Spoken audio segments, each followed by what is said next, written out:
नको हे जीवन, ते हाल किती सांगावेत. पण केवळ शीतावरून भाताची परीक्षा व्हावी म्हणून आणखी एकच घटना सांगतो. अंदमानात बंदिवानास कामाचे, अन्नाचे, वस्त्राचे, मारहाणीचे इत्यादी अनेक प्रकारांच्या विषयी जे त्रास देण्यात येत असत, यात एक दिसण्यात अगदी किरकोळ, सांगण्यास अगदी संकोचास्पद, परंतु सहज करण्यास अगदी स्वतःच तिटकारा आणून नको हे जीवन असे वाटविणारा त्रास म्हटला म्हणजे बंदिवानास मलमूत्रांचा अवरोध करण्यास भाग पाडणे हा होय.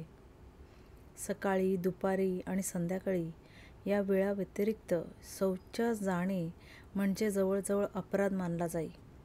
रात्री बंदिवानास 6-7ला जे कोंडून टाकण्यात येई ते सकाळी 6ला उघडण्यात येई. त्या अवधीत लघवीला केवळ एक मडके आत ठेवीत. अंदमानाच्या बंदीगृहात सगळ्या खोल्या वेगवेगळ्या असून प्रत्येकीत एकच बंदिवान बंद केलेला असे. म्हणूनच त्यास सेल्युलर जेल म्हणजे कोठड्यांचे कारागृह म्हणत. उभ्या रात्रीच्या या 12 तासात बंदिवानास शौचास न लागली पाहिजे असा बारीचा नीतिनियम असे. लघवीलाही पुरे न पडेल इतके ते मडके लहान. कोणास चुकून पर्साकडे लागली तर त्याने वॉर्डरस कळवावे. वॉर्डराने ती विशिष्ट गोष्ट खोटी आहे असे जर स्वतःच्या आळसाने किंवा भीतीने ठरवले तर प्रश्न तिथेच मिटला. त्या बंदिवानाने सकाळपर्यंत तसेच मलावरोध करून थांबलेच पाहिजे. बरे, वॉर्डराने जमादारास सांगितले तर जमादार बंदिवानास भलत्याच वेळी अशी पर्साकडे जाण्याची पापी लहर आल्याविषयी 10 शिव्या आणि वॉर्डरास बंदिवानाचे गाऱ्हाणे ऐकल्याविषयी 5 शिव्या हासडून मनास वाटल्यास आणि झोपेच्या गुंगीत आठवण राहिल्यास ती गोष्ट डॉक्टरांना कळवी. डॉक्टरांचे पर्साकडे लागले असल्याचे प्रमाणपत्र 100 वेळातून एखादे वेळेस मिळणार. मग ते बारीकडे पोचवून त्याची लहर लागली तर बंदिवानास पर्साकडेसाठी कुलूप उघडून बाहेर काढण्यात येई आणि सकाळी पुन्हा बारीसाहेबांपुढे चौकशीत ज्या प्रश्नाचे समाधानकारक उत्तर कसे द्यावे ते कोणासच सुचत नसे. असा प्रश्न विचारून शिव्या हासडल्या जात त्या निराळ्याच. तुम रात में गिल्ला क्यों किया? तू रात्री आरडाओरड का केलीस? काय करू साहेब, पर्साकडे लागली, क्षमा करा. तेव्हा सोटा आपटून शिव्या देऊन साहेब विचारीत, पण पर्साकडे का लागली? रात्री तुला पर्साकडे का लागली? गोंधळलेला बंदिवान फार तर उत्तरे लागली म्हणून लागली. त्याबरोबर जमादार मध्ये येऊन एक थोबाडात देऊन म्हणे, ये साला साहेबांची चेष्टा करतोस. दयाळू बारीसाहेब इतक्यावर त्या बंदिवानास बहुधा सोडून देत. एखाद्या वेळी दयेने फारच द्रवून गेलेल्या स्थितीत ते असले तर नुसते सोडून न देता पर्साकडे लागल्याच्या अपराधाकरिता एक दिवस याला कोलूचे काम द्या म्हणून शिक्षा सांगून निघून जात. तंबाखूची चिमटी. अशा त्रस्त स्थितीत काही बंदिवान मलावरोध करणे अशक्य होऊन त्या कोठडीत भुईवरच पर्साकडे बसत. रात्रभर त्या 8-10 फुटांच्या खोलीत त्या मळाशीच उसे ठेवून निजल्यावर सकाळी कुलूप उघडताच भंग्यांची मनधरणी करीत की तुला चोरून तंबाखूची चिमटी देईन, तू गुपचूप तो मळ काढून टाक.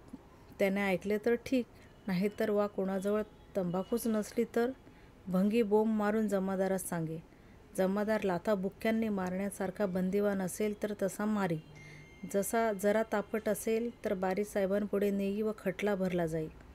कसला तर खोली गदळ करण्याचा. ऐक तर, आपल्या हाताने तो मळ काढावा म्हणून शिक्षा देऊन ते काम करून घेण्यात येई. 3-4 दिवस खोड्यांमध्ये सर्व दिवस उभे राहण्याची शिक्षा देण्यात येई. पुन्हा खोड्यांसारखे उभे राहण्यास मलाचाच नव्हे तर 4-4, 5-5 तास मूत्राचाही अवरोध करावा लागे. सकाळी 6 ते 10 पर्यंत व दुपारी 12 ते 5 पर्यंत हातकडीत टांगून उभे राहावे लागे. त्या वेळात पर्साकडे तर राहोच, पण लघवीसही सोडण्यात येत नसे. ह्या त्रासाचा मार सर्व बंदिवानांवर सारखाच होई, परंतु तो राजबंदीस फारच जाचे. कारण ते बहुधा दिवसाही काम करोत न करोत कोठडीत वा चाळीत बंद असणार. त्यायोगे रात्रीच नव्हे पण दिवसाही त्यास मलमूत्र विसर्जनाची बंदी होई. निरुपाय होई तेव्हा कोठडीत वा चाळीत चोरून भुईवर वा भिंतीवर लघवी करावी लागे. इतर निर्ढावलेल्या बंदिवानास ते काहीच वाटत नसे. ते माणसाच्या समोर देखील तसे हसत करीत. पण सभ्य जनात वाढलेल्या राजबंदीस तसे करणे भाग पडे तेव्हा तीव्र नैतिक वेदना भोगावयास लागत. देहधर्माची नैसर्गिक आवश्यकता ही त्या बंदीगृहात सरकारच्या शिर्तीविरुद्ध एक अपराध समजला जाई. चांगले खाणे, चांगले लेणे हे तर राहूच, पण लागताच परसाकडे जाणे वा पोट फुगवून अवरोध असह्य होण्याच्या आधीच लघवीस बसणे ही विलासप्रियताच समजली जाऊन त्या कठोर कारागृहात ती दंडनीय समजली जाई. अंदमानीय नीतिशास्त्र. अशा शिर्तीने माझ्या ज्येष्ठ बंधूस कोठडीबंदी होऊन छिलकामागे वर्णन केलेले काथ्याकुटीचे काम देण्यात आलेले असताना एकदा त्यास अमांशाचा विकार झाला. पोट दुखत असे. जेवताच खळबळून यावे, पण एकदा खोली बंद केली की पुन्हा संध्याकाळी उघडणार. इतर बंदिवानासही आमांशाधिक आजार झाले म्हणजे त्यास रुग्णालयात नेण्यात येई आणि त्यामुळे मलमूत्र यथाप्राप्त करण्याचे सौख्य त्यास अनुभवता येई. पण आजारीपणात देखील राजबंदी कोठडीतच बंद असत. त्यास रुग्णालयात नेण्यात येत नसे, जोवर तो अगदी अंथरुणास खिळून पडला नाही तोपर्यंत. आणि कोठडीतही आजारी असता जे एक मडके मिळे ते देखील आजारी असे. आजारीपणाचे प्रमाणपत्र डॉक्टर जेव्हा दुखणे विकोपाला गेल्यावर देतील तेव्हा. त्यामुळे राजबंदीस देहधर्म यथाप्राप्त न करता आल्याने असह्य त्रास होई. अर्थात माझ्या ज्येष्ठ बंधूंना आमांशाचा विकार झाला आहे ही गोष्ट शिपायाच्या, जमादाराच्या, डॉक्टरांच्या कानावर घालूनही ती कानात उतरण्यास 2-3 दिवस लागले. पोटात दुखून रेच होऊ लागले. त्यात तो अर्धा कच्चा बंदीगृहीत भात खावायचा आणि छिलका कुटीत कोठडीत बंद होऊन राहावयाचे. तेव्हा दुपारी मधूनच रेच होताना त्याचा अवरोध असह्य होऊन खोलीतच रेच करावे लागे. पण ती संध्याकाळी उघडताच ती गोष्ट उघडकीस येताच शिव्यागाळी होत.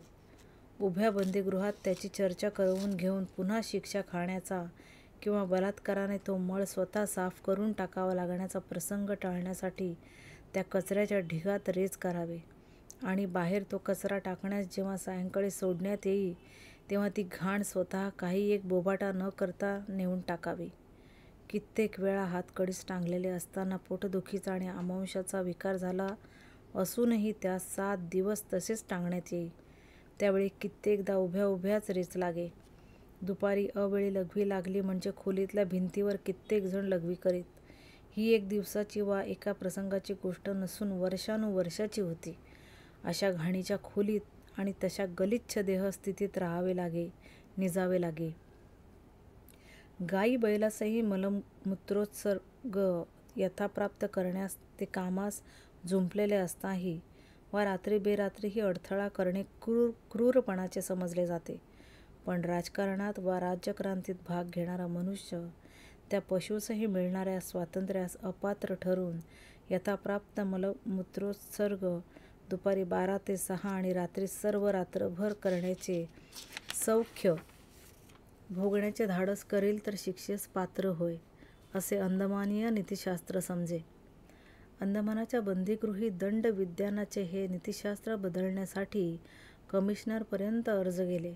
पण बारीसाहेब म्हणायचे, हे सर्व खोटे आहे महाराज. या जमादारास विचारा, मी कधी अशी पीडा देतो का ते. हे लोक माझविरुद्ध कट करतात आणि असे खोटे आरोप आणतात. कमिशनर आणि इतर अधिकाऱ्यांनी म्हणावे, पुन्हा खोटे आरोप कराल तर शिक्षा होईल. तुम्ही राजबंदीस नेहमी ओरड करता, इतर लोक का करीत नाहीत. इतर लोकांना ती पीडा इतकी भोगावी लागत नसे. भोगावी लागली तरी सह्या वाटे. सह्या वाटली नाही तरी लाथाबुक्क्यांचा मार आणि कोलूच्या धास्तीने बारीसाहेबांविरुद्ध ब्र काढायची सहसा धमक नसे. नैसर्गिक विधीचा हक्क. अखेर परसाकडे आणि लघवी लागणे किंवा लागून तिचा अवरोध करणे अशक्य झाल्यावर तरी ती करू देणे हा शिस्तीचा भंग वा अपराध नव्हे असे ठरवून घेण्याचा महत्त्वाचा राजकीय हक्क प्राप्त करून घेण्यासाठी हिंदुस्थान सरकारच्या गृहमंत्र्यापर्यंत चळवळ करावी लागली. हे गृहस्थ एकदा अंदमानास प्रत्यक्ष जेव्हा आले, ती कथा पुढे येईलच. तेव्हा राजबंदीतील काही जणांनी त्यांच्यापुढे आपले गाऱ्हाणे मांडले. बारी एकदम उलटला. खोटे खोटे म्हणून ओरडला. श्री नंदगोपाल म्हणून एक पंजाबी राजबंदी जेव्हा स्पष्टच म्हणाले की, हे पहा, या बंदीगृहातील खोल्यात तुम्ही एकदा प्रत्यक्ष हिंडा आणि येथील भिंतीच्या कोपऱ्यांचा वास घ्या, म्हणजे तुम्हास कळेल की अवेळी लघवी लागल्याने किंवा रात्रीचे मडके भरून गेल्याने बंद्यांना भिंतीवर लघवी करावी लागते की नाही ते तुमचे नाकच आमचे साक्षीदार.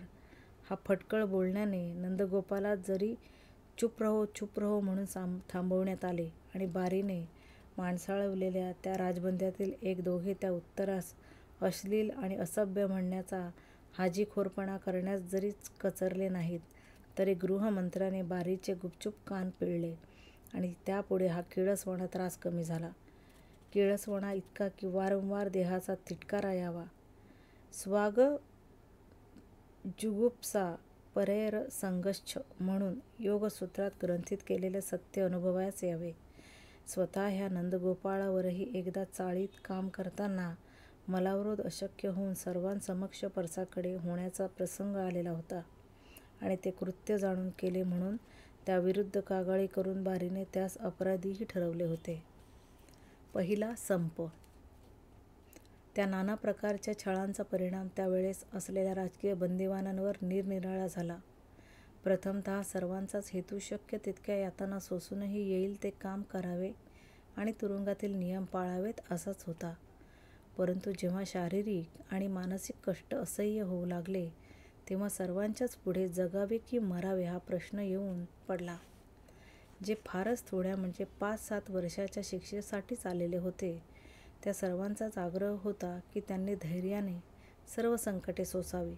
मात्र ज्यांना इतके दिवस वर्ष जीवनभर सोसावी लागणार होती की ती सोसता सोसताच कोठेतरी मरणाचे भक्ष्य व्हावे लागणार हे उघड दिसत होते, त्यांनी मग ती संकटे सोशीत मरण्यापेक्षा ती सोसण्याआधीच का मरू नये, या भयंकर प्रश्नाचा, जो प्रश्न त्या स्थितीत तात्विक नसून प्रतिक्षणी प्रत्यक्ष समोर उभा राहत असे, परिणाम राजबंदींच्या 2 टोकांवर 2 विरुद्ध दिशांचा झाला. एका टोकास मागे उदाहरणार्थ वर्णन केल्याप्रमाणे काही जणांचे मानसिक आणि नैतिक धैर्य सुटून वाटेल त्या प्रकारे अधिकाऱ्यांची मनधरणी करून कसे तरी पण त्या कष्टातून सुटावे अशी प्रवृत्ती झाली. परंतु उलट टोकास असलेल्या इतर तरुणांची मध्यंतरी यातनांनी काही दिवस दबलेली परंतु यातनांचा आणि अभिभवांचा अतिरेक होताच पुन्हा एखाद्या खाली केलेल्या प्रज्वलित पोताप्रमाणे वर अधिकच उफाळून उसळलेली तेजस्विता त्यास मर पण मानभंग करून घेऊ नकोस, मर पण शक्यतोवर झुंजत मर म्हणून चेतवू लागली. मधल्या मनोवृत्तीच्या लोकास विवेक म्हणाला, जग ध्येयाविरुद्ध जोवर तुझे जगणे होत नाही तोवर शक्यतो राजनीतीचा आश्रय करून जग, पण जर ध्येयाविरुद्ध ध्येयाची अंतिम हानी करूनच जगावे लागत असेल तर मात्र त्वरित मर. कसा तरी जग अशी ज्यांची प्रवृत्ती झाली त्यांनी कोणत्या वर्तन क्रमाचा आश्रय केला हे मागे दिग्दर्शित केलेच आहे. झुंजत मर आणि विवेकाने मर, वा जग अशा उभय पक्षांचे लोकांनी एकत्र होऊन अखेर त्यांच्या होत असलेल्या छळांचा प्रतिकार नसला तरी प्रतिषेध म्हणून सक्त कष्टांचे काम करावयाचे नाही म्हणून निश्चय केला. तो प्रथमतः घाण्याचे काम नाकारण्याचे संपात व्यक्त झाला. हाच सेल्युलर बंदीगृहातील राजकीय बंदिवानांचा पहिला संप होय. हा फार लहान होता, परंतु बंदीगृहात आणि बारीसाहेबांच्या छातीवर कटाने संप होणे ही गोष्ट इतकी धाडसाची मानली जात असे की त्या थोड्याशा लोकांनी पण झुटीने कामाचा इन्कार करताच शेकडो बंदिवानात मानसिक खळबळ उडून गेली. त्याच मानाने बारीसाहेबास आपल्या शक्तीचा आणि अधिकाराचा हा अपूर्व उपमर्द आहे असे वाटून तो बंदीपाल अगदी चवताळून गेला. भोळा बिचारा बारी, हा संप म्हणजे हा उपमर्द म्हणजे काहीच नाही, असले संप आणि उपमर्द त्यास पाहावयाचे होते हे तेव्हा त्यास कसे कळणार.